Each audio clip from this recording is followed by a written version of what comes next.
ball last October. I said, Joe, the Giants just won the World Series. It only took 32 years. And oh, by the way, it went through Philadelphia. We had to Philadelphia to do that. But, you know, the totem pole, compound interest.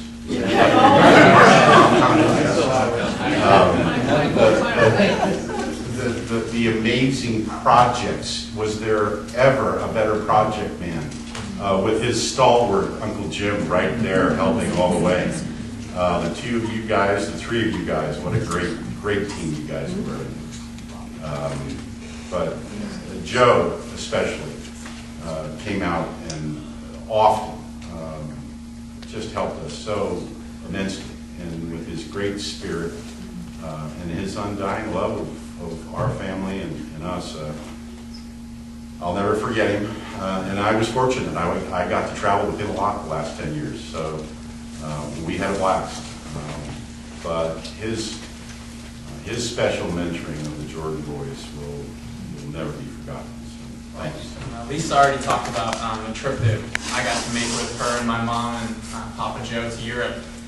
One of the memories I have from that trip is we went to Monaco, and of course, what do we want to do in Monaco but go to the casino? So we hit Monte Carlo, and it was $15 just to get in the door because I wanted to keep everyone out from just sightseeing. So we walk in, and I took out like $25 and put it on the table, and he took out about 100 or 150, and we walked right over to the roulette table, and he was just so confident, throwing chips everywhere left and right, and sure enough, his numbers were hitting, and he walked out with over twice as much as he walked in with, which was just incredible.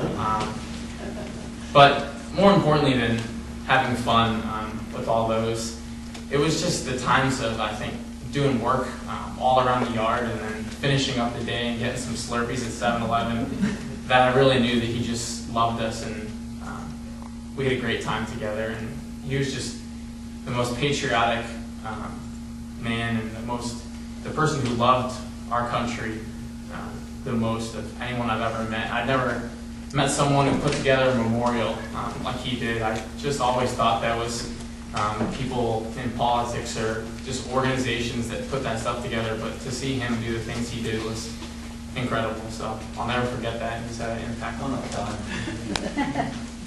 This is Don Sanderson, for anyone who doesn't know. Don's the former mayor of Woodbury, Sanderson's florist, and the man responsible for the 1945 football.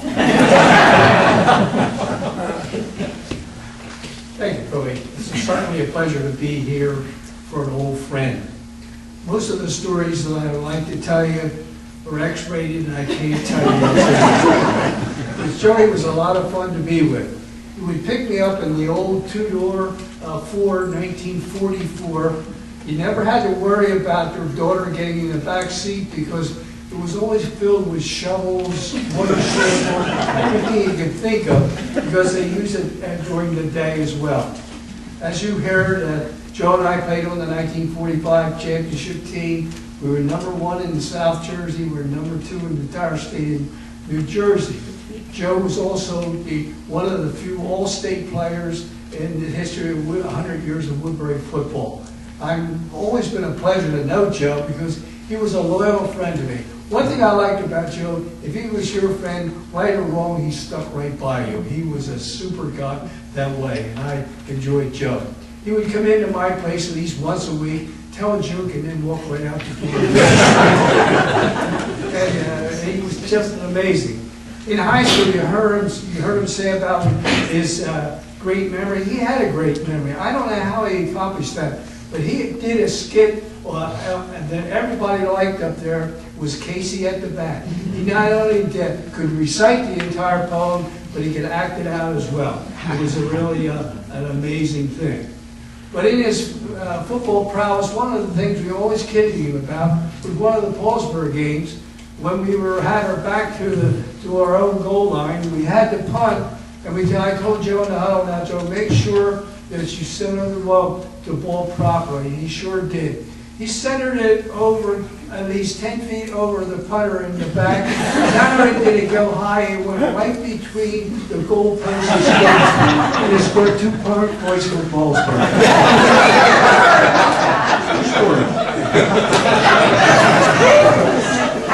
It's been a pleasure to know Joe. And there's only one Joe Schultes as far as I'm concerned. And when they created that mold, they threw it away as well.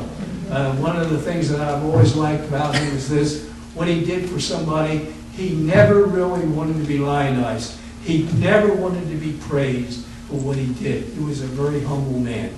Joe, I thank you for being my friend. I believe I'm going to have the last word. Growing up with Uncle Joe was just a wonderful, wonderful experience. And my cousins, I thank you for allowing your dad to be our big brother. So it was kind of cool. Only one time, well actually 2 times, in my life did I ever remember Uncle Joe being speechless. The first time was at my mom's funeral when we were having a time of remembrance like this. And after my mom died, I said, Uncle Joe, I really want to have a time of remembrance, and would you be the first speaker? And he said he would be really honored to do that. And I said, talk about National Park. And so I called him up the night of the time of remembrance, and I said, Uncle Joe, really hate to do this to you, but would it be all right if you were number 2? He looked at me on the phone. I could feel it. He said, Kathy, who's number 1? I said, my mom. We had a speech that she gave, and she's going to be nice. He said, okay, if it's Marie, it's okay. And the other time that I caught him a little speechless is when I told him that, did he realize that he had a niece on the Notre Dame football team? And he looked at me and said, girls don't play football. And I said, she's on the football team, she's a manager. He said, oh, that doesn't count. Counted to me. And as I like to say, I wanted the last word, but I truly believe that Joe had the last word. And it was in his note, but I think I have to do this by first following one of the instructions, and that is give the box to Matt.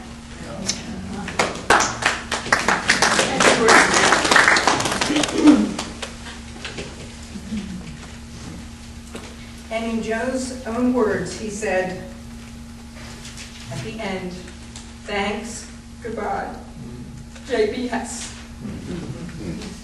And I think that's what he meant. He loved all of you. So what a great tribute to have a great mom and dad, a great brother, a great uncle, and a great friend. So God bless you. Semper Fi, because we know the Marines are the best. He would have told you so.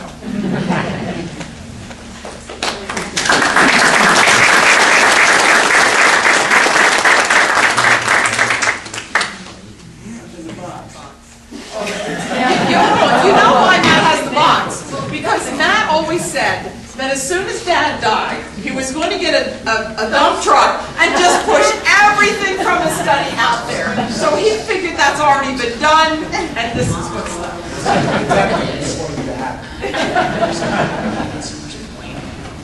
Late in the day, Dad shows up at my door and looks to the car to get a couple of pizzas. You got him, and he went over to the house, which just goes to show you that you could weather almost anything with a couple of little pizzas.